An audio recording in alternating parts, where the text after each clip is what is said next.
Hello friends, welcome to my YouTube channel study home creation. So friends, आमे Janmabhumi chapter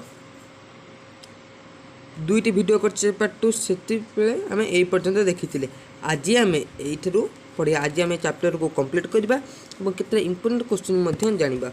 okay friends, let's go. मनुष्य को सब बेले युक्तिवादी जीव बोली कहबा ठीक नुहे, से बहु परिमाण गतानुगतिर दास। फ्रेंड्स, सेठी गोटे प्रश्न आसे, किए बहु परिमाण रे गतानुगतिकार दास? किए ना मनुष्य। आभिजात्यर चिन्ह बोली विवेचित निरर्थक नेगटिव को मध्य छाड़े नहीं।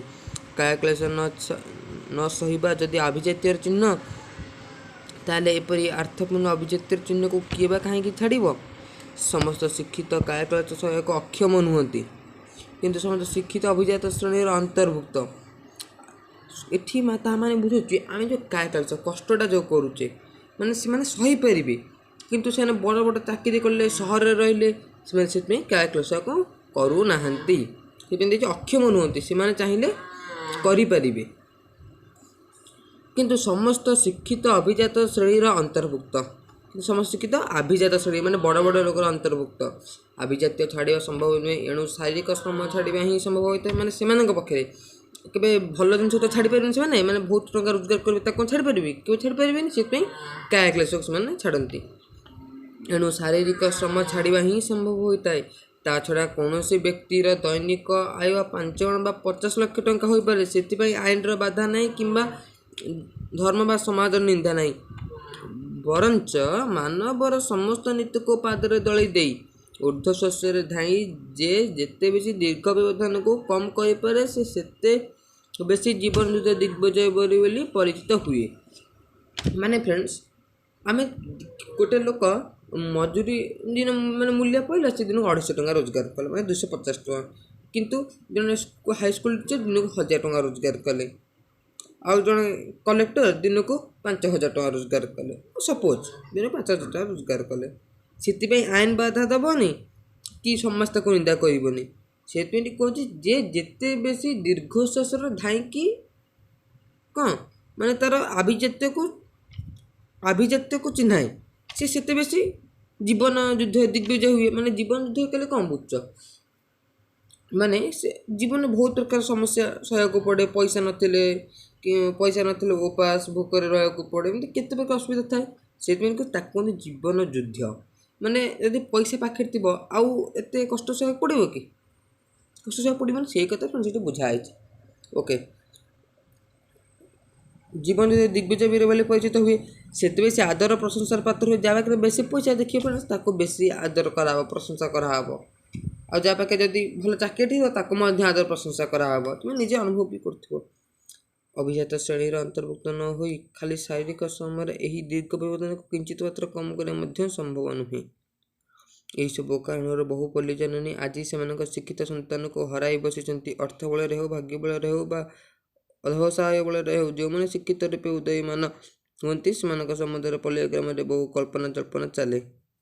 विद्यार्थी जीवन से पिता माता भरसार स्थल हो ग्राम वृद्ध मान प्रसन्न दृष्टांत हो ग्राम भूमि मंडन करते। यार तो फ्रेंड्स, माने छोट बेले गोटे पिला से गाँव रही है, गाँव बढ़ी सहर को जाए चाकरी कर से कौन मैंने गाँव वृद्ध मान प्रशंसार पात्र है कि अमुक पुओ कि समक पुओ भल पढ़ुची, समक झी भल पढ़ुची, मैंने बुझीपार फ्रेंड्स मुझे बुझुची। किंतु समय आसे जिते बेले कि ग्रामवासी मैंने से देखिए सुधा समय पाते ना, कारण से तो पूरा सबुदिन सहर चलीगले से कमी समय पाइबे। कृष्ण 3 दिन को कंट कर मथुर को चिरदिन चलीगला पर से सबुदिन ग्राम भूमि छाड़ी चली आसती। कथा जानते कृष्ण कौन करते 3 दिन कहते कि 3 दिन पर मथुर फेरी आसबे, किंतु से सबुदिन चली जाते बुझ फ्रेंड्स। किंतु कहीं भावती ना यही अनैतिकता विश्वासघातक कृष्ण परी महापुरुष सुधा पार पाई नथिले। से जो विश्वासघात करते 3 दिन को जो सबुदिन मथुर पलि आसे विश्वासघातक जन्मभूमि सहित से रक्षा पाई नथिले। नंद यशोदा गोपी गोपाल असीम स्नेह परिपालित हो शेष बेल को प्रवंचन कर कृष्ण गोपपुर छाड़ी आसिले। नंद यशोदा चक्षु अंधीभूत होगला। प्रेमयी राधा शशिकला पर दिन क्षीणा होगले, किंतु कृष्ण फेरिले नहीं। महाभारत महासमर को आंगुली निर्देश चले मथुरा द्वारका पर्यंत दीर्घपथ अतिक्रम कर विपुल राज्य अपरिसीम विभव अभ्रकंश प्रासाद अष्टवंशी ଓ ଅଗଣିତ ପୁତ୍ର କନ୍ୟାର ଅଧିକାର ହୋଇ ଦ୍ୱାରିକାରେ ବସିଗଲେ, କିନ୍ତୁ ପରିଣାମ କ'ଣ ଭଲ ହେଲା? ମାନେ ଏଠି କହୁଛନ୍ତି ଫ୍ରେଣ୍ଡସ୍, କୃଷ୍ଣ କ'ଣ କଲେ, ତାଙ୍କ ଜନ୍ମ ସହିତ ବିଶ୍ୱାସଘାତକ କଲେ। 3 ଦିନ କହି ଫେରିଲେନି କେଉଁଠି ନା ଗୋପପୁରକୁ। ଯେହେତୁ ତାଙ୍କ ଜନ୍ମ ସହିତ ବିଶ୍ୱାସଘାତକତା କଲେ, ତାଙ୍କ ବାପା ମାଆଙ୍କର ସ୍ନେହ ଭାଙ୍ଗଲା, ରାଜା ତାଙ୍କୁ କେତେ ପ୍ରେମ କରୁଥିଲେ, ସେ ପ୍ରେମ ମଧ୍ୟ ଭାଙ୍ଗଲା। ତ ଫ୍ରେଣ୍ଡସ୍, କେତେ ତାଙ୍କର ଅଷ୍ଟପାଷ୍ଟ 8 ଜଣଙ୍କୁ ବାହା ହେଇଥିଲେ, ତାଙ୍କ 8ଟା ରାଣୀ ଥିଲେ, ଅଗଣିତ ପୁତ୍ରକନ୍ୟା ମଧ୍ୟ ଥିଲେ, କିନ୍ତୁ ଏହାର ପରିଣାମ କ'ଣ ଭଲ ହେଇଗଲା? ଦେଖା ପରିଣାମ କ'ଣ ହେଉଛି ଆମେ ଜାଣିବା। କୃଷ୍ଣଙ୍କର ଅଭ୍ରକଂଶ ପ୍ରାସାଦ ଅତଳ ଜଳ ତଳରେ ନିମଗ୍ନ ହୋଇଗଲା, ଆଉ ତାଙ୍କ ନବ ସଂସାର ମଦ୍ୟପ ବଂଶଗୋଷ୍ଠୀ ସାଙ୍ଗସାଥି ମଧ୍ୟ ପ୍ରବାସିତ ରେରକାରବନ ପରସ୍ପର ହାଣି ଧ୍ୱଂସ ହୋଇଗଲେ। ମାନେ ଫ୍ରେଣ୍ଡସ୍, କୃଷ୍ଣ ତାଙ୍କ ଜନ୍ମଭୂମି ସହିତ ଏଭଳି ବିଶ୍ୱାସଘାତକତା କରିଥିବା ଯୋଗୁଁ ତାଙ୍କ ଯେଉଁ ଯେତେ ବଡ଼ ମାନେ କ'ଣ କରିଥିଲେ ସାମ୍ରାଜ୍ୟ, ସେସବୁ ଗୋଟେ ସମୁଦ୍ରରେ ଲୀନ ହୋଇଗଲା। ତାଙ୍କ ସବୁ ବଂଶ ଏରକାର ବନରେ କ'ଣ ହେଲେ ନା ହଣାହଣି ମରିଗଲେ। ଫ୍ରେଣ୍ଡସ୍, ସେଠି ଗୋଟେ ପ୍ରଶ୍ନ ଆସିବ, କେଉଁ ବନରେ କୃଷ୍ଣଙ୍କ ବଂଶ ଗୋଷ୍ଠୀ କ'ଣ ଥିଲେ ପୁରା ଧ୍ୱଂସ ହୋଇଯାଇଥିଲେ? ନା ଏରକାର ବନରେ। ତାହେଲେ ଏଇଟା ତାଙ୍କୁ କ'ଣ ପାଇଁ ଦଣ୍ଡ ଦିଆହେଲା? ନା ତାଙ୍କ ଜନ୍ମଭୂମି ସହିତ ବିଶ୍ୱାସଘାତକତା କରିଥିବା ଯୋଗୁଁ। ରାଜ୍ୟହୀନ, ଗୃହହୀନ, ଧନହୀନ ଓ ପୁତ୍ରକନ୍ୟାହୀନ ହୋଇ ଶେଷବେଳକୁ ମହାଭାରତର କର୍ଣ୍ଣଧାର ନିବିଡ଼ ଅରଣ୍ୟରେ ଲତିକା ଦୋଳିରେ ଅବଶ ଅଙ୍ଗକୁ ଢାଳିଦେଲେ। ମାନେ ଫ୍ରେଣ୍ଡସ୍, ଯେତେବେଳେ କୃଷ୍ଣ ପୁତ୍ରଙ୍କୁ ହରାଇଲେ, ସାମ୍ରାଜ୍ୟ ହରାଇଲେ, ଧନ ବି ହରାଇଲେ, ତାଙ୍କ ଘରେ କିଛି ନଥିଲା। ସେ ଯେତେବେଳେ ଗୋଟେ ଦୋଳିରେ ଝୁଲୁଥିଲେ, ସେତେବେଳେ ଗୋଟେ ବ୍ୟାଧର, ଗୋଟେ ଶିକାରୀର ସ୍ୱରରେ ମାନେ କୃଷ୍ଣ ଗୋଟେ ଅଭିଶାପ ପାଇଥିଲେ କି ତାଙ୍କ କାଳିଆଙ୍କୁ ଗୋଟେ ସ୍ୱର ଆସି ବାଜିଲେ ସେ ଦେହାନ୍ତ କରିବେ। ଯେତେବେଳେ ସେ ବ୍ୟାଧରେ ସ୍ୱର ମାରିଛି, ସେ ସ୍ୱରଟା ଆସି କୃଷ୍ଣଙ୍କର କାଳି ଆଙ୍ଗୁଠିରେ ବାଜିଲା, ଯାହାଫଳରେ କୃଷ୍ଣ ସେଠି ଦେହତ୍ୟାଗ କରିଥିଲେ। ଅଳ୍ପ କ୍ଷଣ ପରେ ତାଙ୍କର ଦୋଳାୟମାନ ପଦପଲ୍ଲବୀର ଅଭିଶାପ ପରେ ନିଷ୍ଠୁର ଲୌହ ସ୍ୱରଟି ଆସି ପଡ଼ିଲା। ଏହା ମଧ୍ୟ ତାଙ୍କର କୃତକର୍ମ ପରିଣାମ। ସେଠି ଗୋଟେ ପ୍ରଶ୍ନ ଆସେ, ଏହା ମଧ୍ୟ ତାଙ୍କର କୃତକର୍ମ ପରିଣାମ, ଏଇଟା ସରଳାର୍ଥ ପଞ୍ଚମାର୍କିଆ ଫ୍ରେଣ୍ଡସ୍, ସେଟା ହେଉଛି ଗୋଟେ ସରଳାର୍ଥ। ଏହା ମଧ୍ୟ ତାଙ୍କର କୃତକର୍ମର ପରିଣାମ। ଯେତେବେଳେ କୃଷ୍ଣ ତାଙ୍କ ଜନ୍ମ 3 ଦିନ କଲେ, 3 ଦିନ ଭିତରେ ଫେରି ଆସିବେ ଗୋପପୁରକୁ, ସେ ଆସିଲେନି, ସେ ଜନ୍ମ ସହିତ ବିଶ୍ୱାସଘାତକତା କଲେ, ସେଇଥିପାଇଁ ତାଙ୍କୁ ଏଭଳି ଦଣ୍ଡ ଭୋଗିବାକୁ ପଡ଼ିଥିଲା। ତେଣୁ ଫ୍ରେଣ୍ଡସ୍, ଜନ୍ମଭୂମି ସହିତ କେହି କେବେ ବିଶ୍ୱାସଘାତକତା କରିବନି। ଯେତେ ବଡ଼ ଚାକିରି କରିଥିଲେ ମଧ୍ୟ ଆମେ ସେଇ ଗାଁରେ ଜନ୍ମ ହୋଇଛେ ଏବଂ ସେଇ ଗାଁକୁ ଆମେ ମଧ୍ୟ ପୁଣି ନିଶ୍ଚିନ୍ତ ଫେରିବା ଉଚିତ। ଯେଉଁ ପାଦ ଗୋପପୁରରେ ଗୋଚରଣ ଦ୍ୱାରା ଚର୍ମପାଦକ ପରି କଠିନ ହୋଇଥିଲା, ତାହା ଦ୍ୱାରକାର ରାଜଭୋଗରେ ନବପଲ୍ଲବ ପରି ରକ୍ତାଭ ହୋଇପଡ଼ିଲା। ଏଣୁ ନିର୍ବୋଧ ବ୍ୟାଧ ମନରେ ଯେ ତାହା କର୍ଣ୍ଣର ଭ୍ରମ ଆଣିଦେବ, ଏଥିରେ ବିଚିତ୍ର ହେବା କ'ଣ ଥିଲା? ମାନେ ଯେଉଁ ପାଦ ଗୋପପୁରରେ ସେ ଗାଡ଼ି ଚଳିବା କଠିନ ହୋଇଯାଇଥିଲା ପାହାଡ଼ ପଥରରେ, କିନ୍ତୁ ଯେତେବେଳେ ଏଠିକି ପଳେଇ ଆସିଲେ, କେଉଁଠିକି ନା ମଥୁରାକୁ, ଦ୍ୱାରକା ପଳେଇ ଆସିଲେ, ସେତେବେଳେ ସେ ମାନେ ପୁରା ରାଜସିଂହାସନରେ ବସିଲେ, ତାଙ୍କ ପାଦ ହରିଣ କର୍ଣ୍ଣ ପରି ପୁରା କ'ଣ ହେଇଯାଇଥିଲା ନା ନବପଲ୍ଲବ ପରି ରକ୍ତାଭ, ମାନେ ପୁରା ହରିଣ କର୍ଣ୍ଣ ପରି ଦେଖାହେଲା, ଯାହାଫଳରେ ସେ ବ୍ୟାଧ ମାନେ ଭ୍ରମ ସୃଷ୍ଟି କଲା। ସେ ହରିଣ କର୍ଣ୍ଣ ଭାବିକି ସେଇଟାକୁ ମାରିଦେଲା, ଯାହାଫଳରେ ତାଙ୍କ କାଳି ଆଙ୍ଗୁଠିରେ ସ୍ୱରଟି ଆସି ପଡ଼ିଲା ଏବଂ ସେ ପ୍ରାଣତ୍ୟାଗ କରିଥିଲେ। ତ ଦେଖିବା, କେବେ ଫ୍ରେଣ୍ଡସ୍, କେବେ ବି ତୁମ ଜନ୍ମଭୂମି ତୁମ ସହିତ ବିଶ୍ୱାସଘାତ କରିପଡ଼ିବ, ମାନେ କେବେ ବି କରିବନି। ନିଶ୍ଚିନ୍ତ ଏଭଳି ଦଣ୍ଡ ଭୋଗିବାକୁ ପଡ଼ିଛି। ମାନେ ଜାଣିତ କୃଷ୍ଣ ଭଳି ମହାପୁରୁଷ ଯେଉଁଠି ପାର ପାଇପାରିଲେ ନାହିଁ, ସେଠି ଆମେ ତ ଛାଡ଼। ଏହି ପୁରାତନୀ ଗାଥାର ସତ୍ୟ ରହିଛି, ଏଣୁ ବହୁ ଶତାବ୍ଦୀର ବିସ୍ମୃତି ଭେଦ କରି ତାହା ଆଜି ଆମ୍ଭମାନଙ୍କ ପାଖରେ ପହଞ୍ଚି ପାରିଛି। କୃଷ୍ଣଙ୍କର ନବରାଜ୍ୟର ଅପକୃଂଶ ପ୍ରାସାଦ ନାହିଁ, କିନ୍ତୁ ତାଙ୍କ ମାତୃଭୂମିର ଗୋପ, ବୃନ୍ଦାବନ, ଯମୁନା, ଗୋପୀ, ଗୋପାଳ ଇତ୍ୟାଦି ସବୁ ପୂର୍ବପରି ହୋଇଛନ୍ତି। ପୂର୍ବପରି ଆଜି ମଧ୍ୟ ଯମୁନା ବହି ଚାଲିଛି, ବୃନ୍ଦାବନ ପୁଷ୍ପିତ କଦମ୍ବରେ ଆଜି ମଧ୍ୟ ମୟୂରର ଉଦ୍ଧତ ନୃତ୍ୟ ଦେଖାଯାଏ, ଓ ଆଜି ମଧ୍ୟ ଦୂର ବଂଶୀ ସ୍ୱନର ଅନନ୍ତ ଗୋପାଳର ମନ ଅହେତୁକ ଅନାହତ ବ୍ୟଥରେ ଭାରାକ୍ରାନ୍ତ ହୋଇଉଠେ। କୃଷ୍ଣଙ୍କର ଏହି ଅମର ଗାଥାର ବହୁ କଥା ଶିଖିବାର ଅଛି।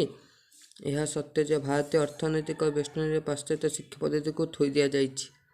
ଏଣୁ ପାଶ୍ଚାତ୍ୟ ଶିକ୍ଷିତମାନେ ଯେ ପାଶ୍ଚାତ୍ୟ ଜୀବନ ଧାରଣର ମାନ ଅନୁସରଣ କରିବେ, ଏହା ନିଶ୍ଚିତ କଥା। ତଥାପି ଶହ ଶିକ୍ଷିତ ମଧ୍ୟରୁ ଯେଉଁମାନେ ସେମାନଙ୍କୁ ମହାନତା ପରିତିକ ପଲ୍ଲୀଗ୍ରାମରୁ ଆରମ୍ଭ କରି ବିଶ୍ୱ ପର୍ଯ୍ୟନ୍ତ ବ୍ୟାପ୍ତ କରିଥାଏ, ସେମାନେ କି ଆମର ନମସ୍ୟ। ଫ୍ରେଣ୍ଡସ୍, ସେଇଟା ପ୍ରଶ୍ନ ଅଛି, ଅଣ୍ଡରଲାଇନ୍ କରିଦେଇଛି, କେଉଁମାନେ ଆମର ନମସ୍ୟ। ତୁମେ ଉତ୍ତର ଲେଖିବ,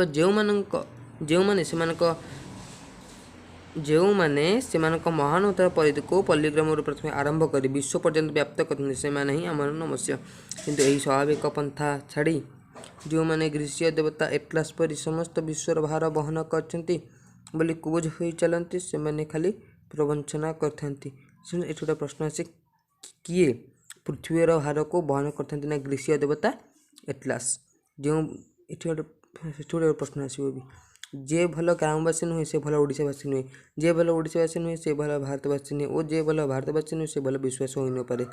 ଫ୍ରେଣ୍ଡସ୍, ଏଠି ଗୋଟେ ପ୍ରଶ୍ନ ଆସିବ, किए भल भारतवासी बा किए भल विश्ववासी हो न पारे तुम लिख जे भल भारतवासी नुहे से भल विश्ववासी नुहे जो मैंने पाश्चात्य शिक्षार समस्त निगड़ छिन्न करे से महानतार परिधि को प्रथमे पल्ली आरंभ कर समग्र ओडिशा भारतवर्ष को व्याप्त करते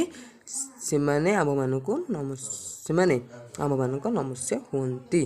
फ्रेंड्स ये प्रश्नटा क्वचित आसे बेले बेले आसे सब बेले आसे ना किए भल विश्वासी हो पारे सेमती जदि आसब लिखिदेव टे जे भल ग्रामवासी जे भल ओडिशावासी जे भल भारतवासी से भल विश्ववासी हो पारे कौन एथर कौन अच्छे प्राय फ्रेंड्स से क्वेश्चन आसे ना जदि आसे क्वचित या लिख जहाँ कहली ओके फ्रेंड्स ये चैप्टर तो कंप्लीट हो जाए केते इंपोर्टेंट क्वेश्चन लिखिए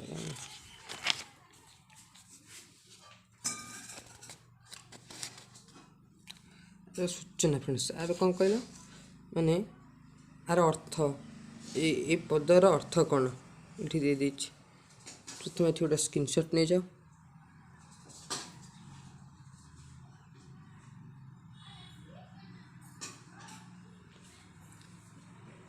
नहीं फ्रेंड्स माने आदर को क्वेश्चनटा परीक्षा बारंबार आसो केमी आसो ना देख तंडुल देना तंडुलर अर्थ कौन तुम लिख चाउल तेणु एगुड़ा भी सब तुमको कौन कर मुखस्त करने को पड़ो जोटा कही से बेसिक माने बेसिक तो गोटे तो भर क्वेश्चन आसो तंडुलटा मुखस्त कर जाति समूह मुखस्त कर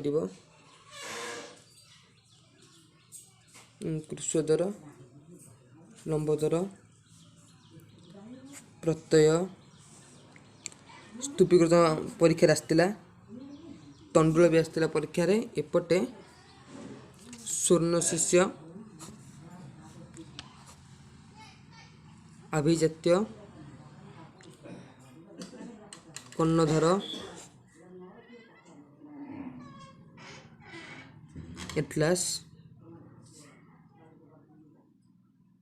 निकटटा एतिक फ्रेंड्स मुखस्त कर भर निश्चित तुम दुईटा क्वेश्चन परीक्षा देखा को मिल guarantee friends guarantee okay friends आउ देखी ना आर क्वेश्चन आंसर जो आउटा वीडियो करी लंग टाइप मुझे तुम सिलेक्शन क्वेश्चन देदेवी लंग टाइप तुम बही देखा दरकार नहीं तो बही लंग टाइप क्वेश्चन आंसर तुम देदेवी कि सिलेक्शन क्वेश्चन भी दिया सर्ट टाइप सिलेक्शन क्वेश्चन देवी जहाँ भर से ही परीक्षा आसो अलग किसी नहीं से ही परीक्षा आसो अलग बही भी पढ़ुता से आसपारे कि 50% क्वेश्चन आसो जो सर्ट टाइप आउ लंग टाइप तुमको देवी okay friends channel please please please subscribe कर दे बहुत कष्ट कर फ्रेंड्स मुझे करुँची सब्सक्राइब करेंगे तेज मोर पढ़ार मूल्य renal please please please subscribe कर लाइक सेयार करवा तेज कोरोना समस्त सतर्कता थी कोरोना पुणी नुआर कौन ब्लैक पंक्स बाहर से समस्त सतर्कता रोके फ्रेंड्स एवं रोचे जय जगन्नाथ वंदे उत्कल जननी।